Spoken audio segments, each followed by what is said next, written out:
El que me manda buenas noches, que el Señor le bendiga. A mis hermanos también buenas noches. Le damos gracias al Señor porque ahora podemos continuar nuestro servicio avanzando en el estudio del Salmo 119, algo en lo que ya llevamos algunos meses y estamos, si el Señor lo quiere, próximos a terminar. Más ahora les pido por favor que oremos juntos, ¿les parece? Oramos. Bendito Señor y Padre, buenas noches y gracias Dios amado por regalarnos estar participando de este servicio. Gracias Padre Celestial porque la primera parte fue una bendición especial porque nos pudimos encontrar con hermanos de otras iglesias locales para juntos, Señor bendito, estar clamando a ti, Señor Celestial, por eso que tú vienes haciendo, Señor Celestial, entre otras cosas, en Cali.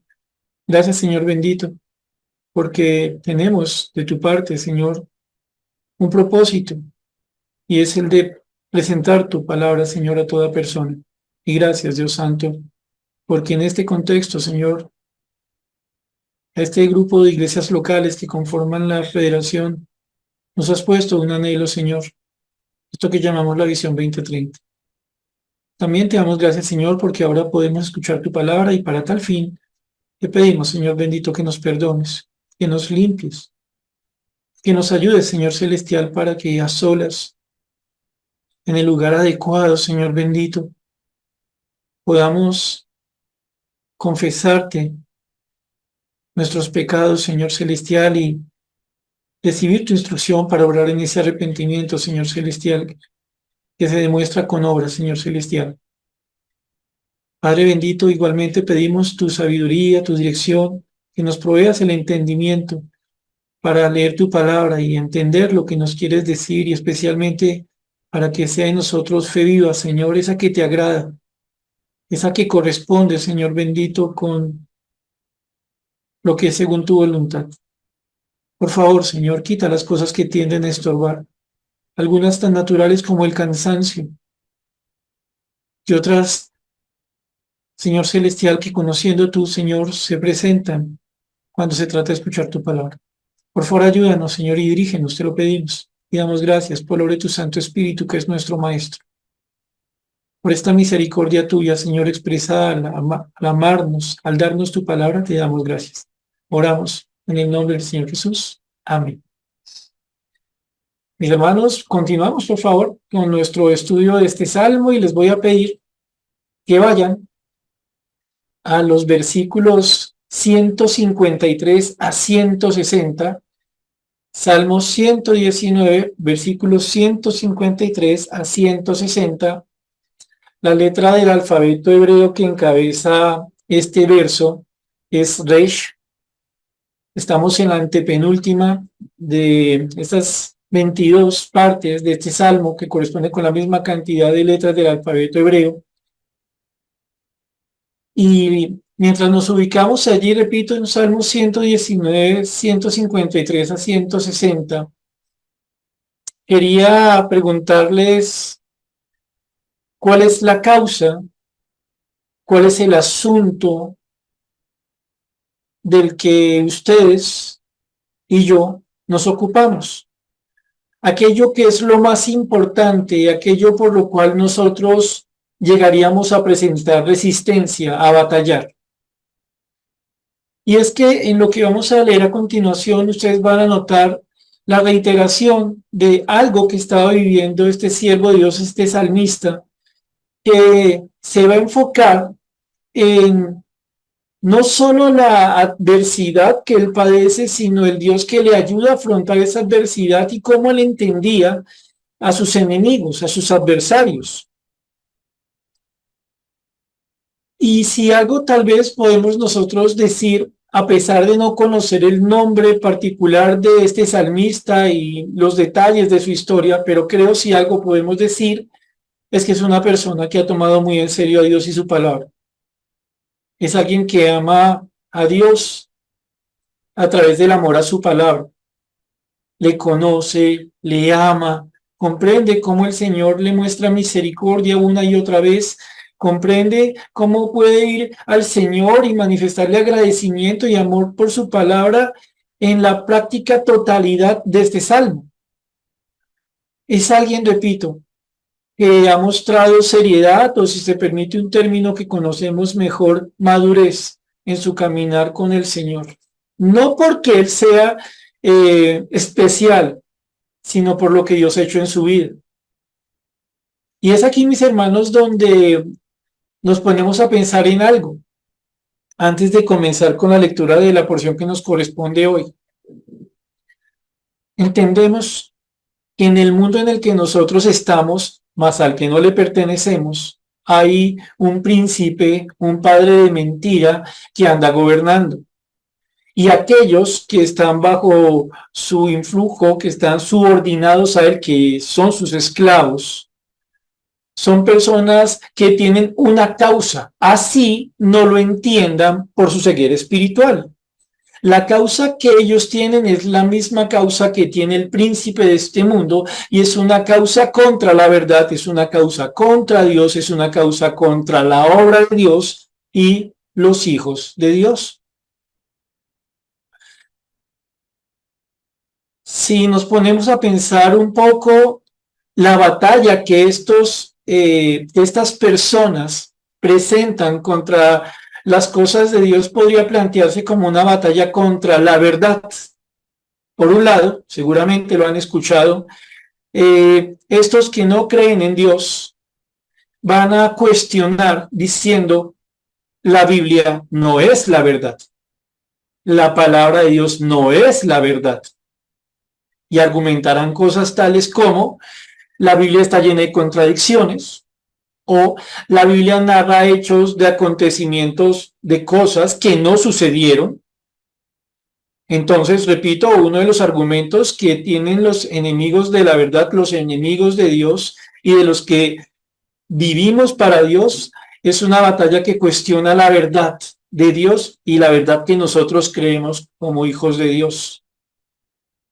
Pero hay otra forma, mis hermanos, en que se produce esta adversidad, en que se manifiesta esta adversidad, y es diciendo: la Biblia es otra verdad. La Biblia es parte de un conjunto de verdades. En últimas, la verdad de los cristianos puede que sea verdad para ellos, pero no es la verdad, sino una verdad más.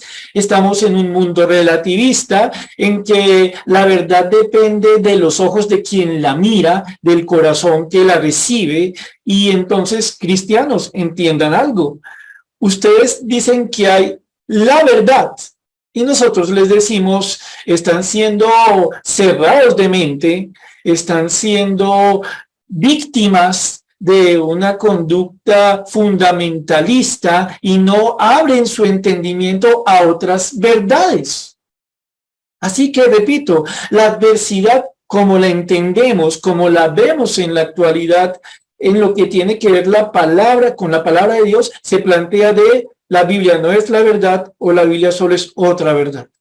Y mis hermanos, pues esto es esperable, esto es natural. Lo que no es esperable y lo que no debiera ser natural es que los que creemos en la verdad asumamos cosas contra la verdad sin darnos cuenta. Seamos francos, mis hermanos. Por más que le pueda molestar a este mundo sin verdad, que anda en tinieblas, que se dirige por la mentira del padre de mentira, por más que esto pueda ser molesto en nuestro contexto, nosotros no estamos llamados a aceptar la mentira como parte de la verdad. No podemos negociar. Y esto es una demostración, mis hermanos, de que en la condición que ustedes y yo nos encontramos como hijos de Dios, es una condición de conflicto, es una condición de guerra. Pero claro, debemos aclarar una cosita, porque pudiera alguno de los presentes preguntarse: oye, ¿y no es que los cristianos se han vuelto un poquito paranoicos? Que andan buscando amenazas, peligros y enemigos aquí y allá cuando nadie se está metiendo con ellos. ¿Que les gusta la idea de estar luchando? Pues reconozcamos algo, mis hermanos. En este mundo del que hablamos hace un momento, todos están luchando. Todos luchan. Lo que pasa es que algunos no lo entienden. Hasta el pacifista lucha por la paz, lo que entiende por paz.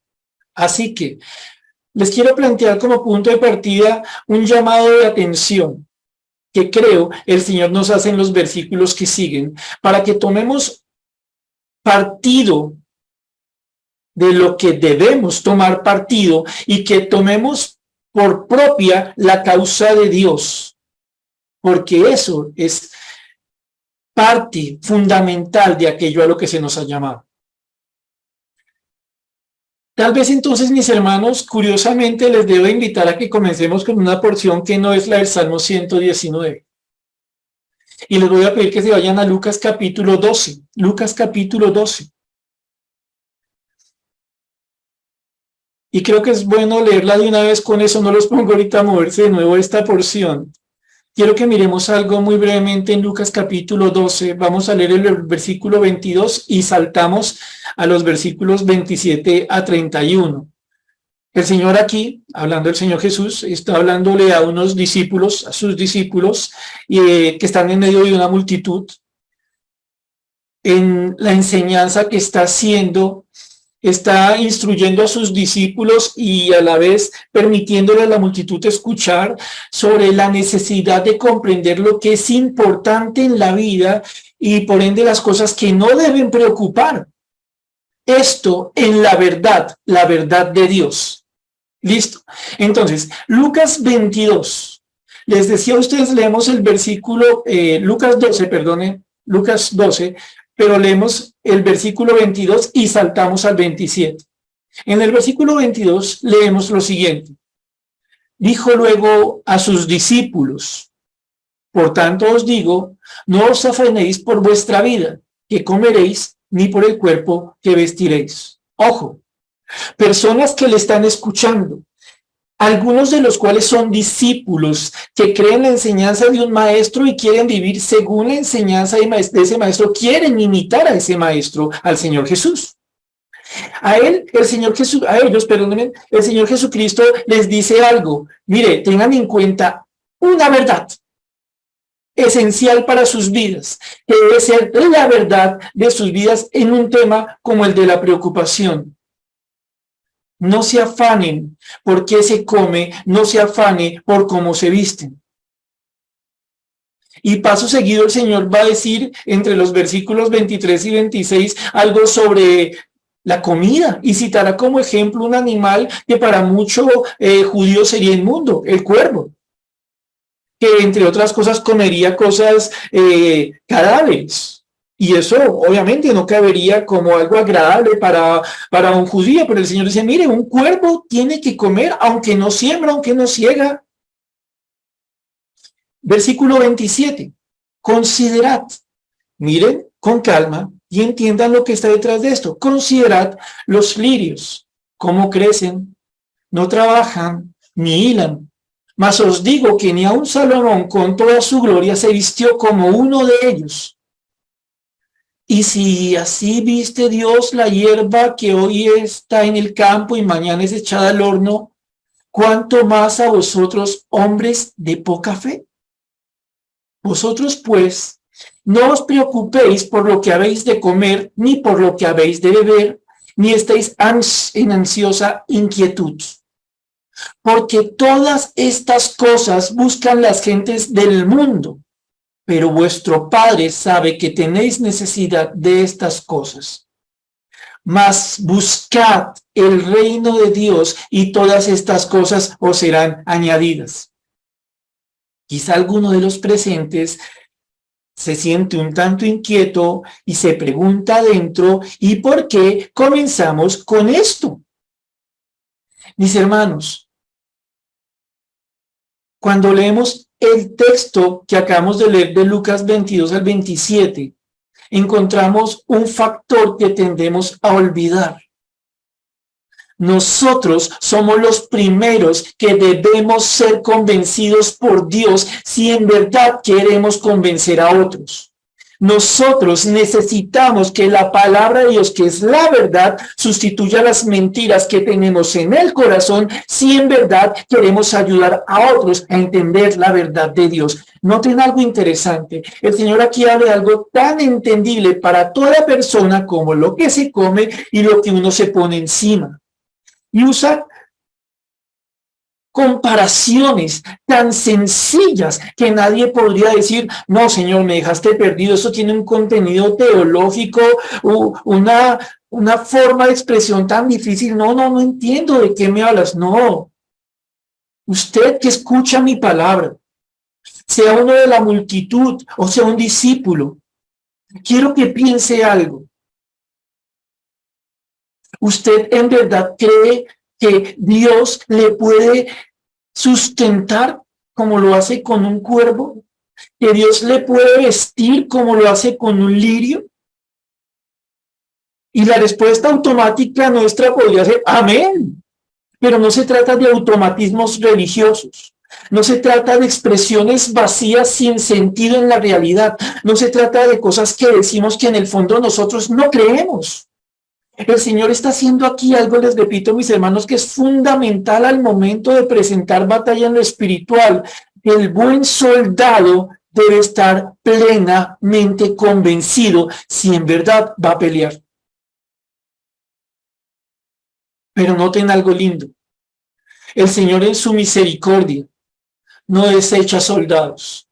El Señor le llama la atención a los hombres, a los creyentes, para que se den cuenta que a veces el primer escenario de las batallas está aquí, en el corazón, en la mente, en el entendimiento.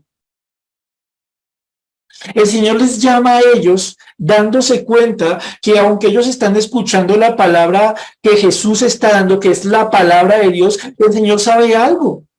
Para muchos de los ahí presentes no tiene ningún sentido comparar la vida de una persona con un lirio o con un cuervo.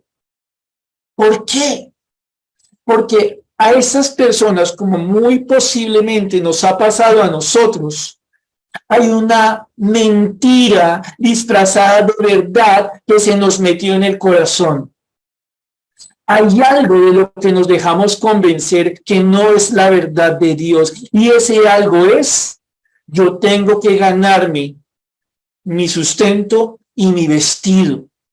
Y le diré a Dios que gracias por lo que me dio, pero convencido en el corazón de que de una u otra forma yo me lo gané. Y que en últimas, la causa de lo que tengo no es un Dios que cuida, sino que yo sé cómo se pelea en este mundo, cómo se consiguen las cosas en este mundo. Y entonces, les decía a ustedes, antes de ahondar en el estudio de la porción que nos corresponde del Salmo 119, vemos aquí a un Señor llamando la atención sobre algo. El problema, mis hermanos, no está en que la verdad de Dios no sea clara y en que la conducta de Dios no sea verdadera. El problema está en que a veces nosotros no le creemos. Y no le creemos porque hay cosas en nuestro corazón, en nuestra mente, que nos han convencido de mentiras. El Señor va a decirle a esos hombres de poca fe, hombres con una fe pequeñita, hombres fe, pero noten algo lindo y salimos de este texto. El Señor no solo les dice, mire, replanteen cómo entienden las cosas. ¿En verdad me quieren seguir? ¿En verdad quieren ser mis discípulos? No van a poderlo hacer si su mente y corazón están entregadas a las mentiras de este mundo. No van a poder hacerlo. Pero adicionalmente, dice algo. Quiero que entiendan, quiero que entendamos, aplicándolo aquí para nosotros.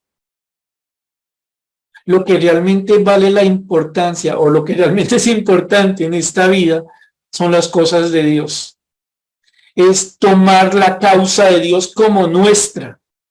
Y no se toma la causa de Dios como nuestra cuando el corazón está ocupado en otras causas, como la comida y el vestido. Repito, y salgo de este texto. Noten algo, cómo el Señor le está hablando a personas que están ahí para escucharlo, algunos de los cuales son discípulos, verdaderos creyentes, y el Señor les está diciendo algo en mis palabras. Déjense convencer de la verdad de Dios para que se ocupen de las cosas de Dios. Si se dejan ocupar de lo que este mundo dice que es importante, que es cierto, no querrán ocuparse del reino de Dios. Y ahí tendremos un grave problema. Entonces, partimos de un hecho cierto. Hay adversidad, hay batalla, y parte muy fuerte de la batalla que enfrentamos en la actualidad viene de personas que se oponen abiertamente al evangelio. Eso lo sabemos y lo vamos a ver mejor en un momento, pero tenemos que ser francos con nosotros mismos y reconocer que hay cosas en las que la batalla no se está presentando desde afuera, sino adentro, y necesitamos que el Señor nos convenza. ¿Por qué? Ahora metámonos en el Salmo 119. Por favor, vayan al Salmo 119, versículos 153 a 160. Y porfa, tengan presente lo que acabamos de ver, para que estemos convencidos, como soldados convencidos por parte de su Señor, para que lo que vamos a leer tenga sentido. Si no estamos convencidos de lo que Dios nos ha dicho en la verdad, mucho de lo que vamos a leer a continuación solo nos generará un bostezo. Salmo 119, versículos 153 a 160, dice así: mira mi aflicción y líbrame, porque de tu ley no me he olvidado.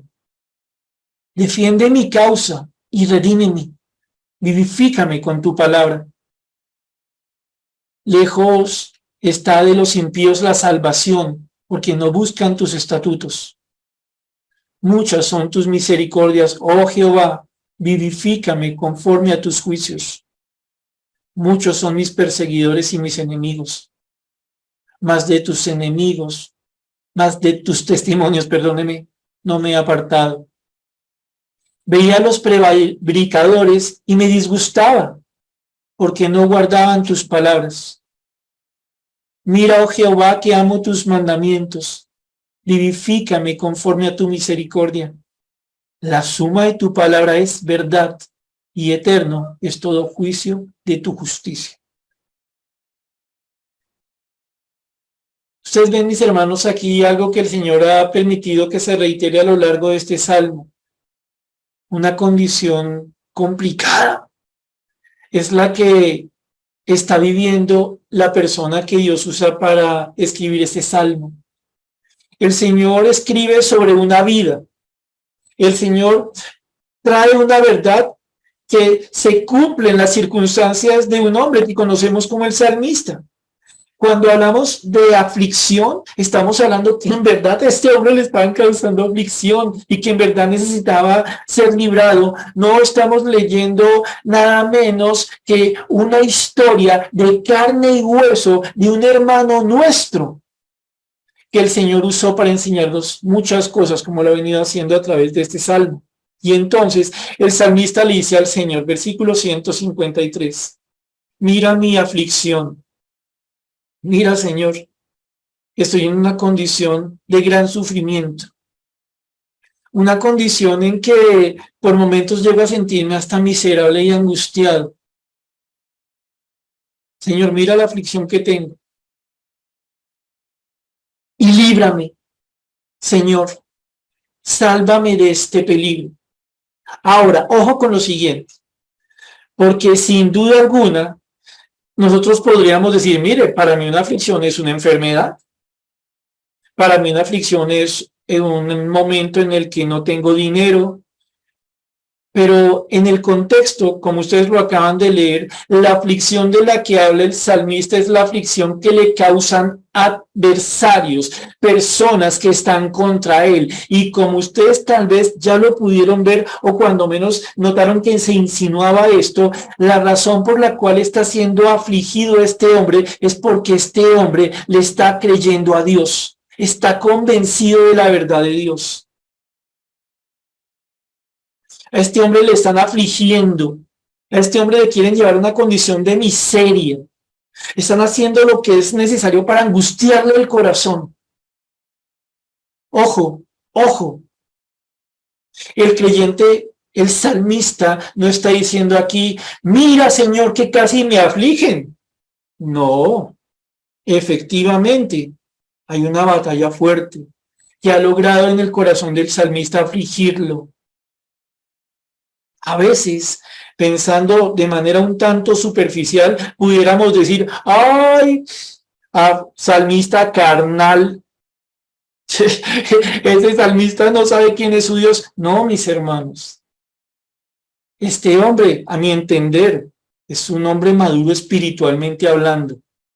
Y la Biblia nos dice que uno que es maduro no es afligido. Ojo con eso. Este hombre está afligido. Es que qué prueba es aquella que no se siente. Le dice a su Dios.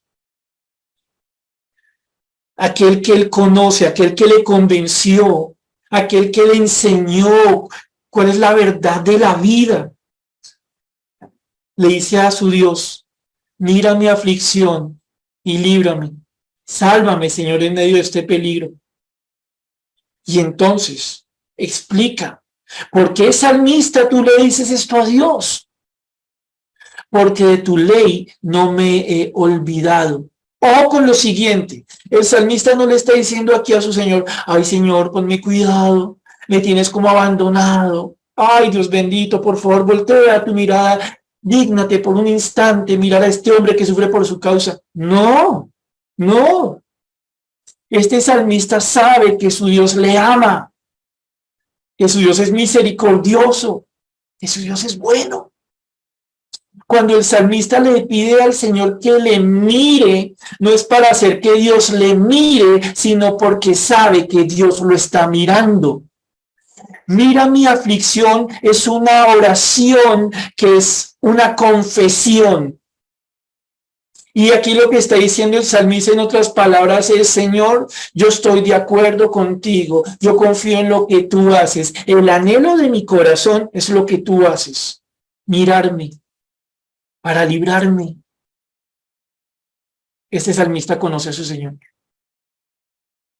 No ha comido cuento, como dicen por ahí algunos, que es que Dios creó y se olvidó de su creación, y cuanto menos eso sería cierto para un hijo de Dios. El salmista entiende quién es su Señor, uno que le mira, que le libra, y por eso se atreve a pedirle esto. Sabe qué es lo que Dios hace. Mira mi aflicción y líbrame, porque de tu ley no me he olvidado. No es un negocio, no es, si tú me miras yo te obedezco. No, ya hemos dicho en otro momento, los negocios son entre iguales y uno no es igual a Dios de ninguna manera. Aquí lo que estamos viendo es algo lindo y lo planteamos desde el comienzo, pero creo aquí es muy claro. Señor, yo he tomado partido por tus cosas. No, no es que el salmista fuera bueno por nacimiento, es que en el salmista la palabra de Dios había obrado de tal manera que él ahora estaba convencido de que lo más importante para su vida era mantener su mirada en su Dios. Que era su Dios quien lo guiaba, que era su palabra la que lo instruía, la que lo corregía, la que obraba lo que era necesario. El salmista tiene en su corazón algo, yo no me olvido de la palabra de mi Dios y sé que Dios no se olvida de mí. No es un trato lo que tenemos aquí, es una relación en la que el salmista confía en el Dios al que conoce y le puede pedir que le libre, porque él conoce a su Dios. Y cuánto más cuando por contexto nos damos cuenta que el salmista está siendo afligido por causa del Señor.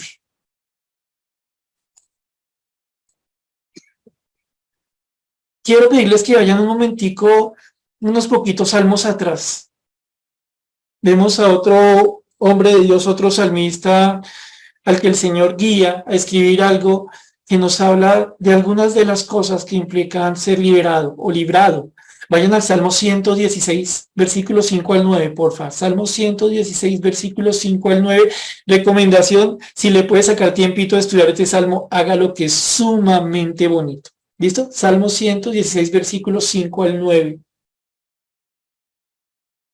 Miren, lo que es conocer al Dios verdadero, al Dios de la verdad. Dice lo siguiente, versículos 5 al 9. Clemente es Jehová y justo. Sí, misericordioso es nuestro Dios. Jehová guarda a los sencillos. Estaba yo postrado y me salvó. Vuelve, oh alma mía, a tu reposo, porque Jehová te ha hecho bien. Pues tú has librado mi alma de la muerte, mis ojos de lágrimas y mis pies de resbalar. Andaré delante de Jehová en la tierra de los vivientes. ¿Lo notan? También él estaba en aflicción, en dificultades, pero lo que está ayudando a esta persona a mantenerse, a estar batallando como debe, es que conoce a un Dios, al verdadero Dios. Su nombre es Jehová. Es justo, es misericordioso. Y es bonito que aparezca aquí algo. Sí, misericordioso es nuestro Dios. Claro, hablará de todos los creyentes de la época del salmista, todos los creyentes en medio de la nación de Israel en ese momento. Pero también está metido su nombre ahí, mi hermano. Nuestro Dios, los creyentes de todos los tiempos. El Dios misericordioso, el Dios justo. ¿Qué hace este Dios? Guarda a los sencillos. La palabra sencillo aquí es tonto, seducible, alguien que es fácil de engañar. Y como raro, ¿no? Pero permítanme les leo lo que dice el Salmo 19, Salmo 19, 7 para entender mejor esto.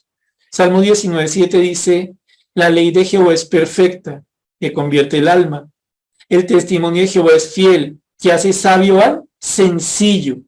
¿Qué está diciendo el salmista aquí, hablando de cómo Dios da libertad? Cómo el Señor ayuda en medio de la batalla. Está diciendo que aquel que es tonto, seducible, como nosotros, tiene fuerza, tiene lo necesario en el Dios que le libra de ser engañado, en el Dios que le instruye para conocer la verdad. Este salmista que declara la misericordia, la justicia, la bondad de Dios, dice, Dios nos ayuda a los sencillos que confiamos en Él, nos libra de ser engañados. Y entonces dice varias cosas muy bonitas, dice, yo estaba postrado en el suelo y Él me liberó. Y se dice el mismo algo bonito, vuelve alma mía a tu reposo, o sea, lo había perdido, pero cuando recordó que su Dios le instruye para no dejarse engañar, se dio cuenta que su Dios lo guarda. Y entonces se dijo él mismo, no, yo tengo que tener paz, no porque no haya batalla, sino por el Dios que está conmigo en la batalla. Y dice varias cosas lindas en el versículo 8. Pues tú, hablándole a Dios, has librado mi alma de la muerte. Este creyente tenía claro algo. No morimos un segundo antes del que Dios considera. Y por más que intenten acabar con un creyente, jamás podrán hacerle nada que el Dios de ese creyente no permita. Dice, mis ojos de lágrimas, y la interpretación completa es, has librado mis ojos de lágrimas. Ese Dios que usted y yo tenemos, por el cual podemos padecer aflicción, por momentos nos ayudará para librarnos de cosas que de otra manera nos habrían llevado al llanto. Y en otros momentos lo que hace es que seca nuestras lágrimas. Es el Dios que nos libra de resbalar, quien nos libra de ser sencillos, de ser manipulables y de cuidado con tal cosa. Señor, pero es que en el mundo no coma cuento, la palabra dice. Señor, pero tal, no se engañe, la palabra dice. Y muchas veces con la palabra el Señor nos libra de las trampas, nos evita el desvío. Y entonces, mis hermanos, les citaba esto porque si nos damos cuenta aquí, entendemos con razón la alegría que tiene el salmista en el Salmo 153 y que debe tener usted cuando confía en Dios. Un Dios que le guarda a uno la vida. Un Dios que lo consuela a uno y que previene tristezas que a veces no debieran llegar.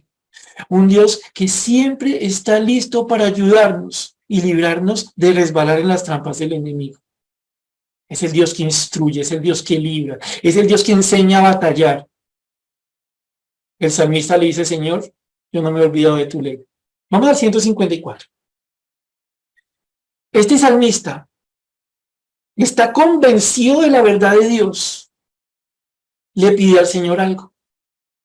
Defiende mi causa.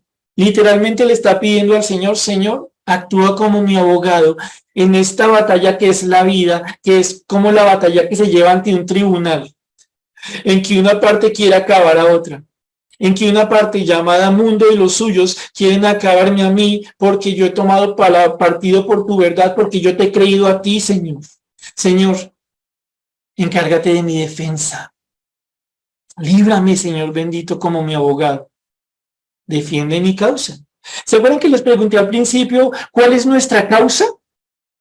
¿Qué es aquello por lo que nosotros luchamos? Debiéramos nosotros, mis hermanos, sacar tiempo y ponernos a pensar qué es lo más importante para nuestras vidas.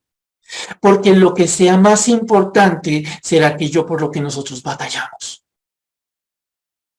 No batallamos por tonterías, ¿cierto? Algunos se hacen matar por plata, otros se hacen matar por su propio nombre, por su fama. Algunos hasta se hará matar por su familia. Damos nuestras vidas, nuestro esfuerzo por las causas que gobiernan nuestros corazones. Y este salmista le dice al Señor, defiende mi causa y redímeme. Que hemos estado viendo a lo largo del Salmo, este salmista tiene una causa en su corazón, es la causa de Dios. Él está comprometido con su Señor, no en sus propias cosas. Si lo traemos a lo que leímos en Lucas, ha buscado el reino de Dios y su justicia. Y está aquí al Señor ayudando, pidiéndole que le ayude, entre otras cosas, con la causa y con la añadidura. Defiende mi causa y redímeme, libérame, vivifícame. Y yo sé, mis hermanos, que esta palabra la hemos encontrado atrás, pero especialmente en esta porción encontramos 3 veces. O sea que hay algo aquí que es interesante de pensar. Échale cabeza, mano, lo encontramos en 8 versículos 3 veces. La súplica, vivifícame, vivifícame en medio de la aflicción. ¿Por qué le pide uno al Señor que lo vivifique en medio de la aflicción? Échale cabeza, mano, échale cabeza. ¿Por qué uno hace eso? ¡Wow! Porque lo que quiere hacer nuestro enemigo con nosotros es acabar nuestra vida, es aniquilar. Y se puede pensar en por lo menos 2 clases de aniquilación. Acabando con el creyente, pero ya leímos, el Señor se encarga de cuidar la vida de los suyos. La segunda, la más riesgosa, de la que poco hablamos. No, yo no le quiero quitar la cabeza, yo se la quiero anular. Yo no lo quiero matar, yo lo quiero alejar de lo que vale la pena en la vida. Vivifícame es un clamor, porque Dios proteja la vida, pero no cualquier vida. No es algo que lleva al salmista a tomarse signos vitales. ¡Ah, estoy vivo! No, no, no, no, no. Es la forma de vida de un creyente. El salmista le dice, Señor, lucha por mí como mi abogado en un tribunal donde me quieren acabar. Y dame libertad. Que no puedan, Señor bendito, acabarme con la vida, acabar con la vida que tú me enseñas a vivir. No solo hablo de la vida de salvación, de la vida nueva en Cristo, no, es lo que viene después. Es vivir en una tierra donde odian a Dios y aquellos que quieren vivir según su voluntad, según su palabra. Por eso el salmista le pide aquí al Señor algo: Señor, manténme la vida, guárdame la vida conforme a tu palabra. El salmista entiende varias cosas y nos pone a pensar a nosotros. Un creyente que renuncia a su vida espiritual para mantener su vida física ya no es un objetivo militar del enemigo. El enemigo no tiene que ir por su vida cuando usted renunció a la razón de la vida. Démonos cuenta algo también aquí, él no le está pidiendo al Señor, Señor, acabe con los que me atacan, no, Señor, ayúdeme a mantenerme, sea mi defensa para avanzar. El creyente es consciente, este salmista es consciente de que está en batalla. Y que lo que no podría hacer en esta batalla es pensar que tal vez hay que tomar una posición de yo no me meto, yo no peleo, yo no tomo partido por las cosas de Dios, yo tengo allá una fe muy guardadita en mi corazón, cual policía secreta, cual secreto íntimo que nadie debe conocer para que nadie se meta conmigo por ser cristiano. Hay un problema. Cuando nosotros pensamos así, no nos damos cuenta que un soldado que esconde la verdad es un soldado que se ha rendido. Se ha rendido ante un enemigo implacable. Un enemigo que no le va a mostrar ninguna misericordia y cada vez intentará hacerle mayor daño. Un soldado que se rinde es un soldado que en esta batalla de la que hablamos se está haciendo el mayor de los males a él mismo. Ahora, seamos francos en algo.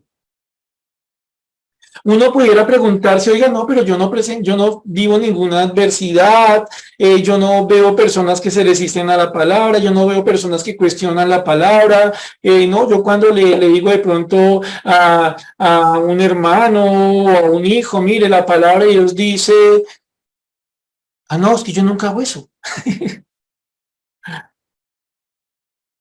Cuando no hay adversidad, no es porque el enemigo haya dejado de ser enemigo, sino porque el creyente no está peleando. El enemigo no dejará de serlo.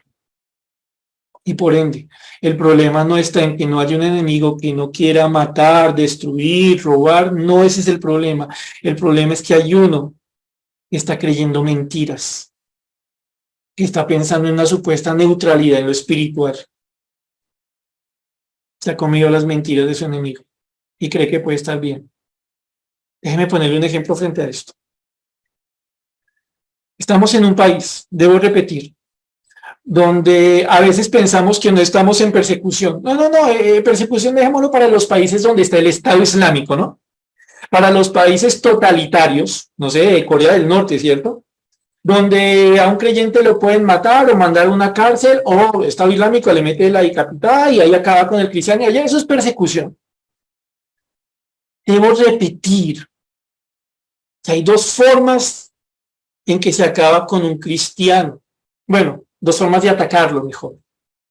Una, quitándole la cabeza. Pero démonos cuenta, al cristiano que le quitan su cabeza por causa de Cristo, nunca le pudieron ganar. Murió en victoria. El mayor peligro está en países, en lugares, como estos que nosotros vemos como de baja persecución, donde no hay tanto problema para ser cristiano, donde políticas gubernamentales y de diferentes fuentes llevan al creyente a creer en mentiras, a renunciar a la verdad. No, yo no le voy a quitar la cabeza, solo le pido por favor que acepte el matrimonio de personas del mismo sexo. No, yo no le voy a quitar la cabeza, Dios me guarde quitarle la cabeza, pero si le he echado cabeza que el aborto es bueno. No, ¿cómo se le ocurre que yo voy a hacer esto de amenazar su vida? Pero dése cuenta que en este país lo que necesitamos es gente con la mente abierta, que acepte las cosas que Dios no acepta. Mis hermanos, ¿realmente Colombia está tan libre de persecución como a veces pensamos? Mano, con todo respeto, me dirijo a usted que es padre. ¿Cuántas cosas recientemente han sido atacadas desde legislación, desde jurisprudencia, desde lugares de autoridad para que usted no pueda ejercer cosas tan sencillas como la disciplina de un hijo cuando está actuando de una forma que no es conforme a la voluntad de Dios? Hermano, que esté en la universidad o en un colegio, ¿cuántas cosas ha visto usted recientemente que le quieren llevar a usted a tratar como bueno algo tan malo como la homosexualidad? Ojo, Es otro pecado. No quiero hacer un énfasis innecesario. La pregunta, mi hermana, es si nos hemos dado cuenta que estamos en un país donde la persecución se está dando de una manera en que, repito, se quiere anular la cabeza del cristiano, que el creyente ceda, que el creyente no se mantenga en su posición. Qué tristeza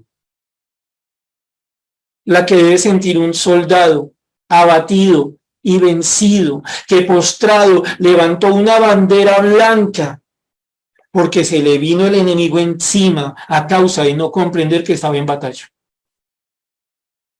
Avancemos al 155. Lejos está de los impíos la salvación porque no buscan tus estatutos. Y este es bien diciente, mis hermanos.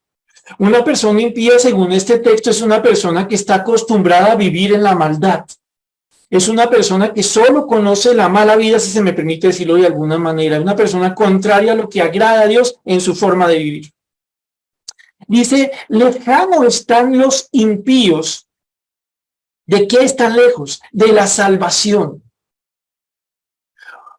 ¿Por qué están así?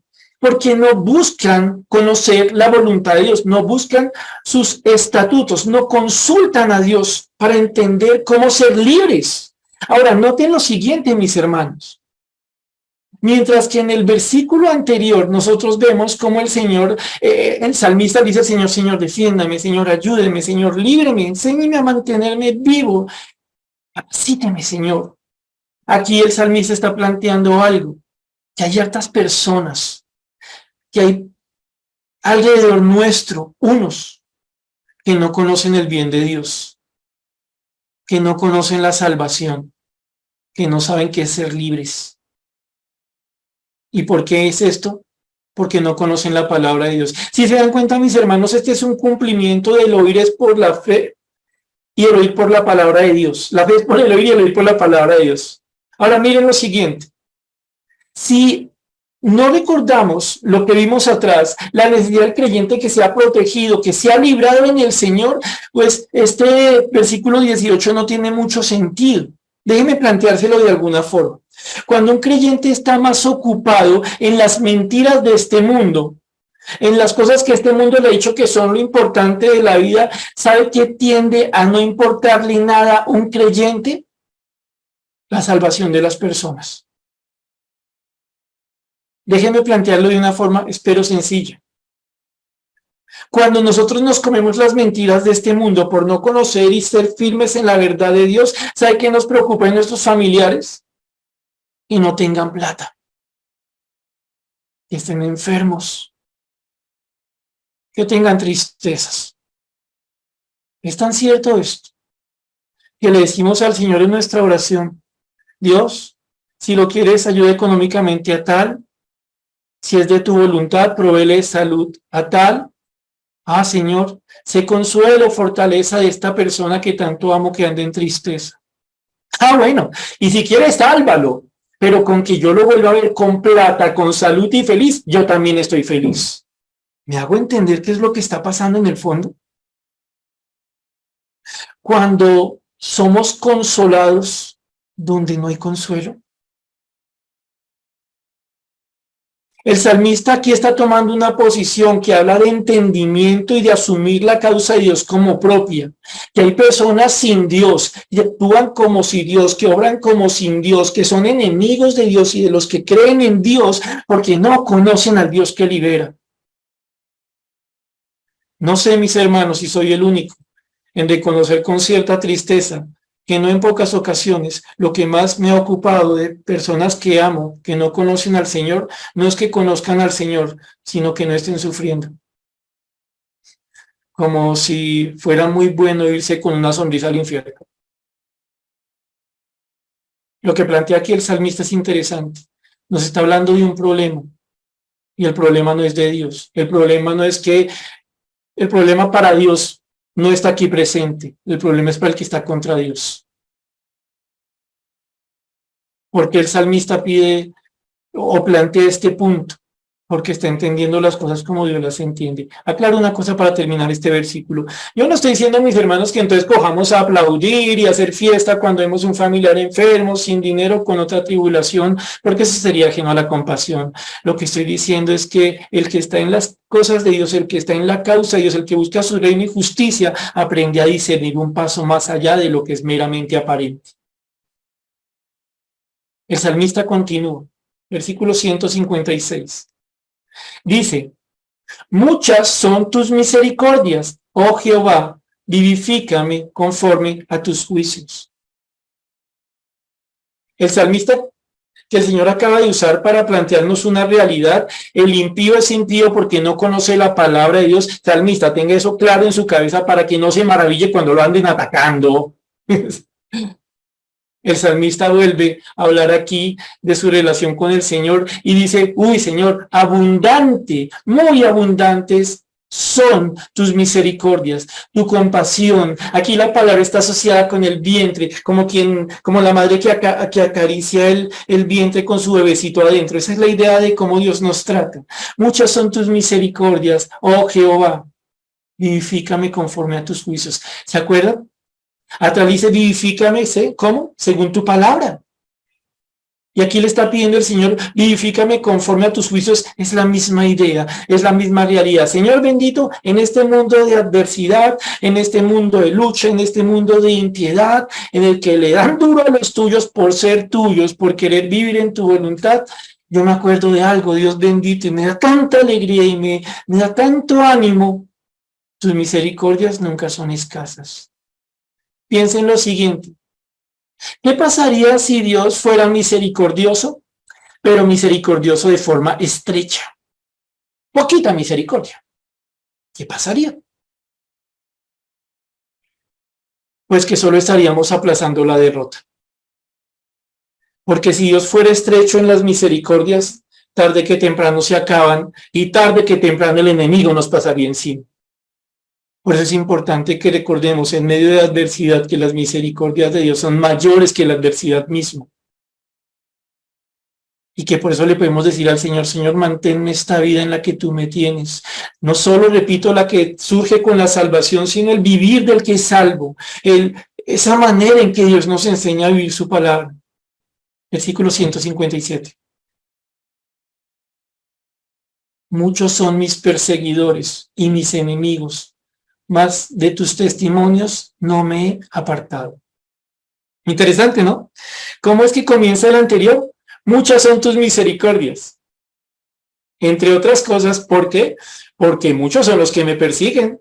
Y la palabra perseguir es bien diciente porque refiere al que corre detrás de uno con una intención hostil. Pero que me río, pero es que es tan cierto.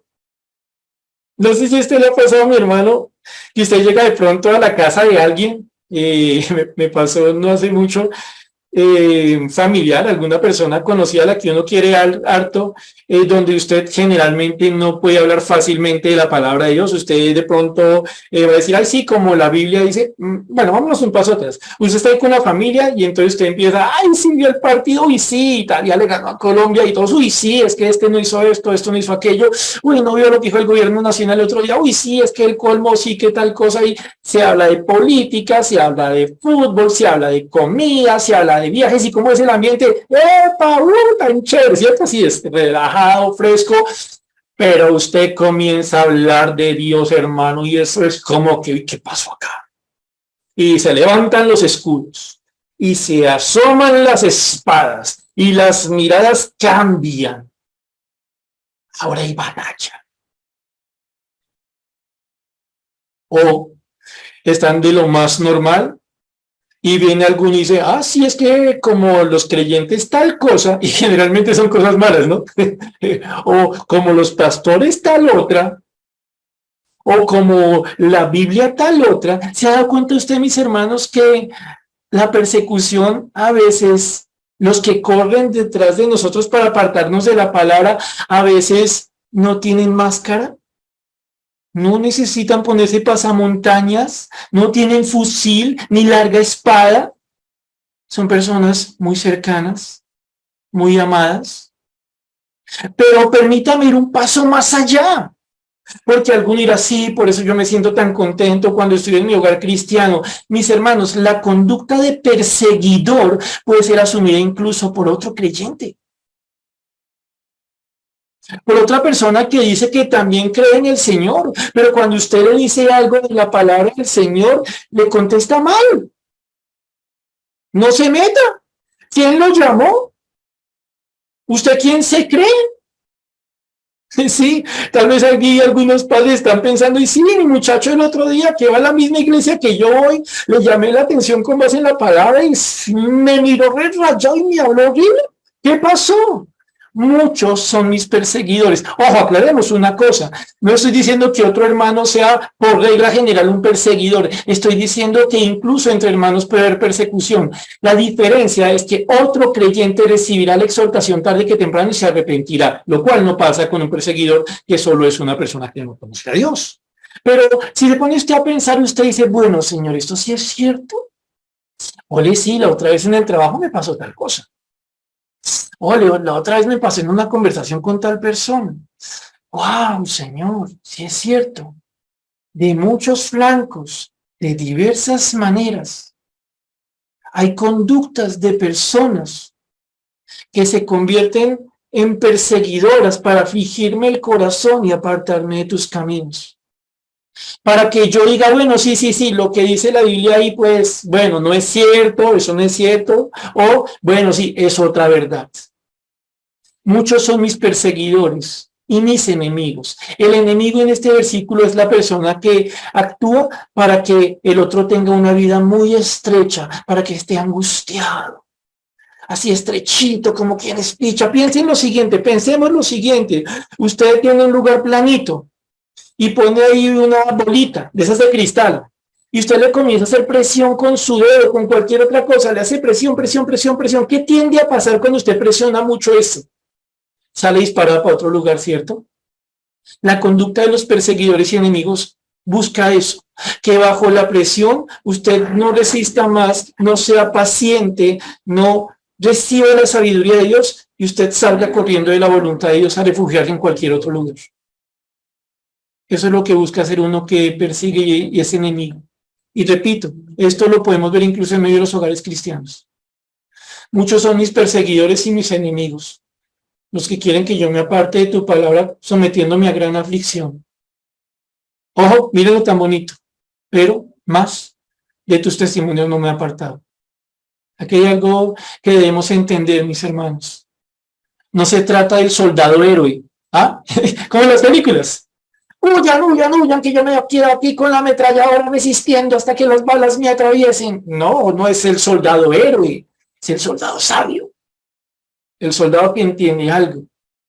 No tiene a dónde huir, porque no es tiempo de huir, es tiempo de pararse en la verdad del Señor, es asumir su rol como papá, como esposo, como hijo, como trabajador y decir en su corazón, si Dios me ha dicho a mí esto, esa es mi verdad y no me muevo. Ni me dejaré mover, no en las fuerzas que yo tengo, sino en las fuerzas del Dios que abundante misericordia tiene para conmigo. ¿Por qué? Porque hay muchas personas que están esperando que yo me vaya para no escuchar la verdad. Personas que andan en su impiedad, en su perdición, en su condenación. Y si yo me quito del lugar en que Dios me puso, por lo menos de mis labios no escucharon lo que ellos necesitan. No me puedo rendir. Tal vez sentir afligido, sí, pero sabiendo quién me libra de la aflicción. Versículo 158.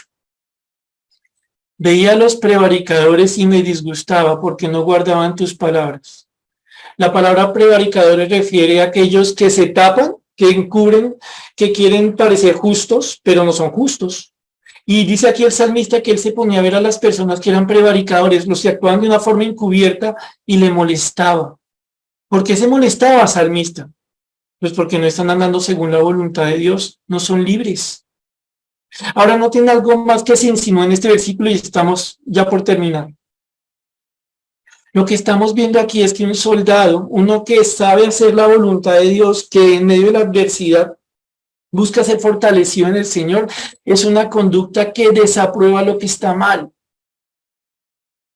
Mis hermanos, no sé si sea yo el único, pero a veces uno está tan ocupado en caerle bien a las personas que calla las cosas. Es que si yo digo esto a un familiar mío, a un amigo mío, no, eso yo daño la relación y después cómo le hablo del Señor. Con la lógica de no hablarlo de Dios para no ofender a alguien, usted jamás va a hablar de Dios. Aquí la palabra nos lleva a nosotros a pensar que una persona que ve a otro hacer algo malo, asume una posición. Se acuerda cuál es su causa. Y entonces el padre, así tenga 25, 30 años su muchacho, que conociendo la palabra está andando fuera de ello, se acerca y le dice, mi hijo, usted sabe que eso no está bien. La palabra de Dios dice, mi hija, mi niño, mi niña, usted sabe lo que dice Dios, eso no está bien. Se disgusta porque sabe que está mal, no porque se crea el perfecto. Sabe que está mal y debe presentar razón de ello. 159. Mira, oh Jehová, que amo tus mandamientos. De nuevo, vivifícame conforme a tu misericordia. Mis hermanos, se le cree a este salmista cuando dice esto. Mira que amo tus mandamientos. ¿Cómo no le va a creer Dios a un soldado que le dice que lo ama cuando está viendo la forma en que vive su fe, en que vive la verdad? Y entonces el salmista le pide algo más, Señor, manténme vivo conforme a tu misericordia. 3 veces le ha pedido al Señor, vivifícame según tu verdad, tus estatutos, tu misericordia. Es lo que necesito, mi Dios bendito. Guárdame de apartarme de tu verdad. Terminamos. Salmo 119, versículo 160. La suma de tu palabra es verdad y eterno es todo juicio de tu justicia. Todo cuanto Dios ha dicho, sin excepción, es verdad, no una verdad más. No es algo en lo que yo diga, bueno, sí, es que la ciencia dice que esto no es creíble, entonces yo voy a tachar Génesis, versículos 1 al 11. Sí. No, y es que la Biblia o psicólogos han dicho sobre el homosexualismo tal cual, entonces yo voy a tachar esto de la Biblia y el resto sí es verdad. No, mis hermanos, no cedemos. La suma, la totalidad de tu palabra es verdad. ¿Por qué? Porque eterno es todo juicio de tu justicia, porque todo lo que Dios ha dicho es eterno, que significa que nunca cambia, que siempre será cierto, no importa cuántos millones nieguen la verdad de Dios, siempre será la verdad. Y nosotros necesitamos asumirlo así. Esta noche, mis hermanos, hemos estudiado a grandes rasgos algo que nosotros necesitamos asumir, la causa de Dios. No porque Dios necesite que lo defendamos, Dios es inexpugnable, nadie le puede ganar, sino porque hay un montón de personas, como lo vimos, que están sin salvación, los cuales muchas veces oran contra nosotros, incluso siendo muy cercanos, porque no ven, porque no entienden, porque entre las tinieblas y la mentira dan lo que tienen en su corazón. El llamado entonces es a que nosotros asumamos la causa del Señor y confiemos en que el Señor de esa causa se encargará de ayudarnos para poder vivir la verdad compartiéndole la verdad a otros. Somos soldados, mis hermanos, así no lo querramos reconocer por momentos. Y nosotros lo que necesitamos es aprender a pelear en la verdad para hacer la voluntad de Dios. Terminamos en oración. Padre bendito y Señor, te damos gracias por esta noche y por el tiempo de estudio de tu palabra. Rogamos a ti, Señor, ayuda, para que cuando estudiemos tu palabra, Señor, entendamos que quien está hablando eres tú y que cualquier cosa que en nuestro corazón se resiste, se está resistiendo a ti, Señor. Ayúdanos para ser convencidos de la verdad tuya, que es la única, Señor. Y desde esa convicción que tú produces en nuestras almas con tu Santo Espíritu, podamos, Señor bendito, aprender a vivir en medio de la batalla por ser soldados tuyos, por ser hijos tuyos. En este país, Señor bendito, cada día hay más argumentos contra ti y nos quieren llevar a que los creamos para apartarnos de tu verdad. Guárdanos de eso, Señor, con tus muchas misericordias. Ayúdanos, Padre bendito, para que creamos de tal manera tu verdad que la anunciemos a aquellos que no te conocen, sin importar si actúan contra nosotros, pues al fin y al cabo hacen lo que es de su naturaleza y necesitan es de tu libertad. Ayúdanos, Señor bendito, para que tu causa sea la nuestra, para que nos ocupemos de buscar tu reino y justicia. Oramos dándote gracias en el nombre del Señor Jesús. Amén.